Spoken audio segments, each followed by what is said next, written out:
Hi guys, welcome to the Malton Motor Company. Just a shortish video really, just showing you what we're doing in terms of preparing this car for sale. This is a 1997 4 litre Topaz metallic XJ8.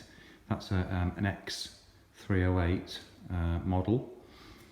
The interior in this car is absolutely beautiful, and it's let down by nothing other than the headlining problems that these cars seem to face. Now, this is a sunroof model, so it's a little bit more tricky. We've done hundreds of these now in the XK8s, X300s, X308s, even in the aluminium bodied cars we've done them, in the XJ6s and XJRs. Now, this headline in itself, I'm not sure if you can see, but it's actually fine everywhere apart from this little ridge. Can you see? Just at the back, it's just starting to pop down now. And a lot of people will just sort of put up with that because it's not really above the driver or the passenger, or it's not too bad, but obviously we're preparing this car for sale, and we prepare all our cars to a really high standard. We've just started stripping away some of the bits and pieces, not too much yet. We've literally just started about 15 minutes ago. Now, as you can see, one of the first jobs, well, it doesn't really matter what order you do it in, but we always start in the back. And those little covers there hide screws up into the roof lining, and they secure the back part of the headline in there. So we've removed those, just a Phillips screwdriver. Also, just to let you know, this is a fairly involved job, and you know, we've done, like I say, hundreds of them, so it's sort of not an issue. But you know, you don't need that many sort of specialist tools. Some of the tools that we use are very, very simple. A couple of different size Phillips screwdrivers, a big torque screwdriver, a clip extractor or a trim removing tool, a little tiny pick for pulling the covers off tops of screws and things like that, so we don't damage them, and a pair of long nose pliers just for pulling little sort of metal tags and brackets just cleanly out of the way, to release panels. Now, as you can see on the back seat, we've removed the rear quarter light panel, and that's where the little map reading light is for the rear passengers. And you can see all the clips there, trim clips, they've all stayed intact. We've eased that very, very gently off. It's never been off before, and we eased that off with the trim tool. And prior to doing that, we had to sort of pull the seal back on the velvet seal on the door.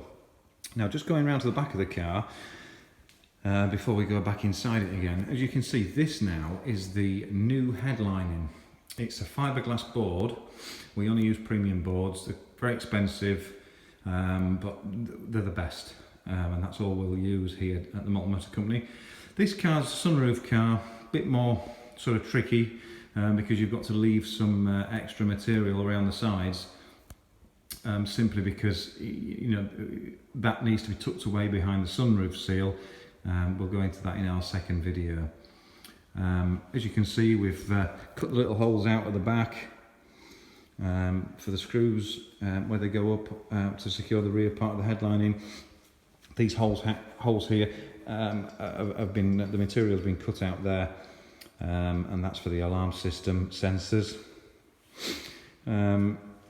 Doesn't really matter, doesn't really have to be so neat. We've just got to tidy that side up a little bit, but all that you won't see because that gets tucked away behind the seal.